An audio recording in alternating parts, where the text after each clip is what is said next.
Moscow Sputnik, Russia will not take any measures that are to its own detriment if decides to respond to a U.S. Kremlin report, Russian Deputy Foreign Minister Sergei Ryabkov said.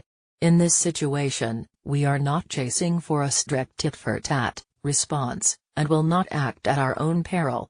We will respond when and if our president, our authorities, after evaluating multiple factors, will decide that the moment has come, Ryabkov said in an interview with the Izvestia newspaper. The deputy foreign minister noted that Moscow had repeatedly responded to the United States' actions both in terms of expanding its own sanctions lists and taking other specific measures, including cutting the number of U.S. diplomatic staff in Russia. On January 30, the U.S. Treasury Department issued a Kremlin report, which comprised 114 Russian politicians, including the Russian presidential administration and members of the government, and 96 business people.